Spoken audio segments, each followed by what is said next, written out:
नमस्कार दोस्तों, आज की वीडियो में हम जानेंगे एक सिंपल इन्वेस्टमेंट स्ट्रेटजी के बारे में जिसको फॉलो करके आप एक अच्छा रिटर्न कमा सकते हो। अगर आप सोचते हो कि मैं 50 लाख कमाना चाहता हूं, मैं 1 करोड़ कमाना चाहता हूं या फिर 1 लाख 5 लाख, जितना भी अमाउंट आप अपने माइंड में सोचते हो कि मैं इतना तो कमाना ही चाहता हूं, तो आपको कितनी कैपिटल लगानी पड़ेगी, जब वो रिटर्न आएगा, साथ ही साथ कितना परसेंट का टारगेट आपको रखना चाहिए कि मुझे इतने परसेंट का रिटर्न आ जाए, वही काफ़ी है, तभी मुझे इतना रिटर्न मिल जाएगा। तो वो सारी स्ट्रेटेजी आज इसी वीडियो में जानेंगे, तो आप इस वीडियो को पूरा एंड तक जरूर देखिएगा। ये वीडियो आपके लिए काफी यूजफुल हो सकता है। तो दोस्तों, सबसे पहला पॉइंट ये आता है कि आपको कितनी कैपिटल की रिक्वायरमेंट रहेगी। अगर आप 1 करोड़ रुपए अर्न करना चाहते हैं तो आपको कम से कम भी 8 से 10 करोड़ रुपए इन्वेस्ट करने पड़ेंगे। आपको अमाउंट ज़्यादा लग रहा होगा, बिल्कुल दोस्तों। अगर आप यहाँ पर 1 लाख रुपए कमाना चाहते हैं तो 8 से 10 लाख रुपए आपको इन्वेस्ट करने पड़ेंगे। अगर आप 1 लाख रुपए यहाँ पर इन्वेस्ट करते हो तो आपको उसका हिसाब से ही रिटर्न मिलेगा। तो आप जितना ज़्यादा इन्वेस्टमेंट करोगे ना, उतना ज़्यादा ही रिटर्न आपको मिलता रहेगा। आपके ऊपर है कि आप कितना रिटर्न कमाना चाहते हो, तो कैपिटल भी उतनी ही लगेगी।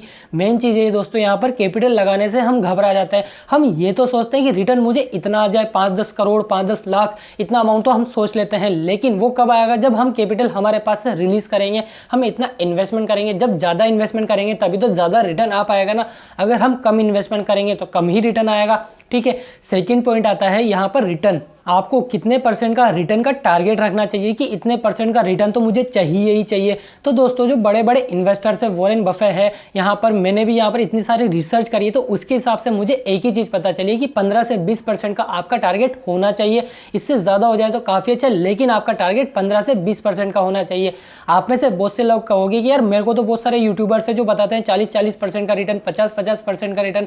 बिल्कुल दोस्तों, होता है, लेकिन वहाँ पर आपको रिस्क भी ज़्यादा होता है और सारी चीज़ें यहाँ पर ज़्यादा होती है। कैपिटल की भी पूरी रिस्क होती है। तो आपकी कैपिटल भी सिक्योर रहे, टारगेट भी अच्छा रहे, तो इसी हिसाब से हमने आपको बताया कि 15 से 20% का। ये क्यों बताया है? क्योंकि अगर आप वॉरेन बफेट का पोर्टफोलियो भी यहाँ पर कंपेयर करोगे, मैं आपको यहाँ पर स्क्रीन शेयर करके बता देता हूँ कि वॉरेन बफेट का पोर्टफोलियो और यूएस का पोर्टफोलियो में डिफरेंस क्या है, उन्होंने कितना परसेंट का रिटर्न जनरेट किया है। अगर हम एवरेज भी करेंगे तो यहाँ पर 15 से 20% का ही रिटर्न उन्होंने कमाया है। तो दोस्तों, मैंने यहाँ पर गूगल किया है, ये एक वेबसाइट मिली है जहाँ पर पूरा अच्छे से डेटा है। ये कोई प्रमोशन नहीं है किसी भी वेबसाइट का, मुझे अच्छी लगी वेबसाइट क्योंकि डेटा अच्छा है, तो इसी वजह से आप देख सकते हो यहाँ पर रिटर्न यहाँ पर अगर वॉरेन बफेट का देखो तो 9.17 का है, और यहाँ पर यूएस का स्टॉक भी लगभग उसी हिसाब से ग्रो किया है। और स्टैंडर्ड देख सकते हो यहाँ पर मैक्स। और अगर हम नीचे जाएंगे तो हिस्टोरिकल रिटर्न में देख सकते हो एक महीने में किसका है, मतलब ऑलमोस्ट सेम है, कभी थोड़ा सा ऊपर थोड़ा सा नीचे है। लेकिन यूएस के जो स्टॉक्स है ना, उनका पोर्टफोलियो उसी के हिसाब से वॉरेन बफेट का पोर्टफोलियो भी वर्क कर रहा है। आप ये ग्राफ में भी देख सकते हो, ग्राफ में धीरे धीरे मतलब यहाँ पर कंसिस्टेंटली ग्रो हो रहा है। तो काफी अच्छी चीज है। यहाँ पर वॉरेन बफेट के स्टॉक्स और यूएस स्टॉक्स में आप कंपेरिजन पता चल चुका है कि यूएस का स्टॉक देख सकते हो। यहाँ पर अगर मैं ईयर वाइज देखूं, 2017 में यहाँ पर वॉरेन बफेट के पोर्टफोलियो ने कमाया था 19.83 का और 21 का यूएस वाले ने।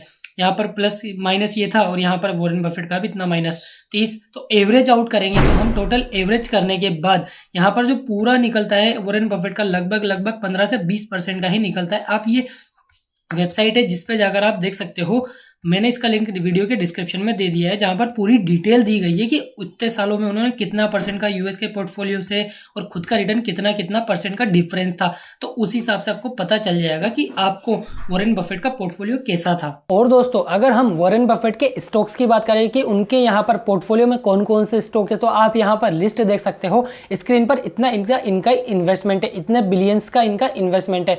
तो आप यहाँ पर एक चीज देखा होगा कि आपने, अगर ये वॉरेन बफेट बोले कि यार मुझे तो पूरा पैसा लिक्विडेट करना है, मुझे अभी के अभी पैसा चाहिए, तो यहाँ पर जैसे ही उन्होंने मान लीजिए एक यहाँ पर 10 मिलियन तो बेच दिए, ठीक है। यहाँ पर उसके बाद यहाँ पर मार्केट में न्यूज़ आ जाएगी कि यार वॉरेन बफेट ने इस कंपनी के स्टॉक बेच दिए। तो जैसे ही अगर वो $100 चल रहा होगा तो वो डायरेक्ट 80 पे आ जाएगा, 90 पे आ जाएगा, इतना नीचे आ जाएगा। क्योंकि एक बड़ा इन्वेस्टर, एक ट्रस्टेड इन्वेस्टर अगर उस कंपनी के शेयर बेच रहा है तो मार्केट में ज़रूर यहाँ पर हवा हो जाएगी कि यार उस कंपनी में कुछ ना कुछ गड़बड़ चल रही है, हमें भी उस कंपनी के स्टॉक्स को बेच देना चाहिए, तो यहाँ पर न्यूज़ फैल जाएगी और इसकी वजह से वॉरेन बफेट अपने पूरे शेयर्स सोल्ड नहीं कर पाएंगे, क्योंकि मार्केट में अगर बायर्स ही नहीं होंगे तो इतनी बड़ी क्वांटिटी के शेयर्स कैसे वो सेल कर पाएंगे उसी प्राइस पे जिस प्राइस पे वो सेल करना चाहते हैं। तो ऐसा पॉसिबल नहीं हो पाएगा दोस्तों, क्योंकि उनके पास क्वांटिटी ज़्यादा है। लेकिन वहीं हमारे पास बेनिफिट आ जाता है कि हम एक रिटेल इन्वेस्टर है, हमारे पास अगर कम अमाउंट के हैं 2-4 करोड़ रुपए के भी शेयर है ना, तो आराम से हम मार्केट में लिक्विडेट कर सकते हैं 2-4 करोड़ रुपए के शेयर। वहां पर उनके जाने कितने हजारों करोड़ रुपए के शेयर है जो वो लिक्विडेट करना चाहेंगे। तो मार्केट में जैसे ही हवा आ जाएगा, अगर उन्होंने 100 करोड़ रुपए के भी बेच दिए तो हवा आ जाएगा कि इतने का उन्होंने बेच दिया। तो हमारे पास बेनिफिट ये हो जाता है दोस्तों कि हम कभी भी उसको लिक्विडेट कर सकते हैं, जब भी हम प्राइस मतलब इस प्राइस पर हम बेचना चाहते हैं तो कभी भी कर सकते हैं। वो उनके पास नहीं है, तो ये काफ़ी अच्छा पॉइंट है हमारे लिए कि 15 से 20% का रिटर्न कमाना हमारे लिए कोई हार्ड रूल नहीं है कि आराम से कमा सकते हैं, इससे ज़्यादा भी हम कमा सकते हैं। और दोस्तों नेक्स्ट पॉइंट आता है यूएस का इन्फ्लेशन रेट। अगर हम यूएस का इन्फ्लेशन रेट देखें तो वो पीक से धीरे धीरे नीचे आ रहा है। अगर पीक से इन्फ्लेशन रेट नीचे आता है तो ये काफ़ी अच्छा साइन होता है। ऐसा ही यहाँ पर अगर इंडिया में हुआ था, जैसे इन्फ्लेशन रेट बढ़ गया था तो जब क्या हुआ था, एफडी के रेट अभी बढ़ चुके हैं। आपने अभी अगर करेंटली आपने देखा होगा अपने फ्रेंड्स में, कहीं बैंक भी आप गए होंगे तो उन्होंने स्टेटस लगा रखा होगा, बैंक ने बैनर लगा रखे होंगे कि इंटरेस्ट रेट आपको ज़्यादा मिल रहा है। वो क्यों? क्योंकि मार्केट में अगर इन्फ्लेशन बढ़ जाता है तो कोई भी खर्चा नहीं करना चाहता है, उसी टाइम पे वो क्या करना चाहते हैं, बैंक में पैसा डालना चाहते हैं। तो बैंक में आपने देखा होगा एफडी के इंटरेस्ट रेट बढ़ चुके हैं। तो यहाँ पर इन्फ्लेशन का और बैंक की इंटरेस्ट रेट का आपस में कनेक्शन चलता रहता है। जब भी इन्फ्लेशन ऊपर जाएगा ना तो मार्केट में यहाँ पर क्या होगा कि महंगाई ज़्यादा है, पैसा कोई खर्च नहीं करना चाहेगा, सभी बैंक में डालना चाहेंगे। तो बैंक क्या करेगा, बैंक यहाँ पर जो सेंट्रल गवर्नमेंट है उन्होंने अपना इंटरेस्ट रेट बढ़ा दिया, तो बैंक्स ने भी धीरे धीरे बढ़ाया। तो अभी के टाइम पे इंटरेस्ट रेट आपको बैंक में ज़्यादा मिलेगा।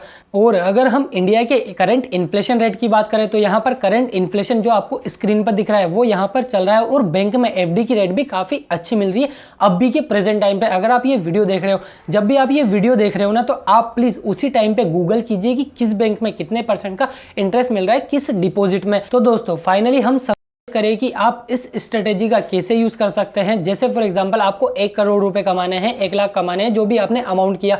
तो जैसे 1 लाख रुपए का एग्जांपल ले लेते हैं, 1 लाख रुपए आपको कमाने हैं तो 8 से 10 लाख रुपए का आपको इन्वेस्टमेंट करना होगा। आपको रिटर्न कम से कम सोचना होगा कि 15 से 20% का मुझे रिटर्न आ जाए, ये भी काफ़ी रहेगा।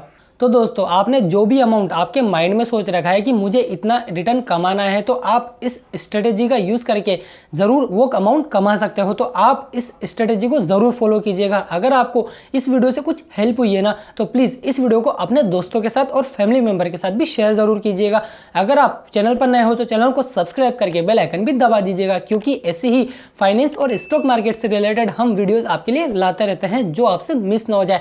मिलते हैं आपसे अगली और एक्साइटिंग वीडियो में, तब तक के लिए जय हिंद, भारत माता की जय।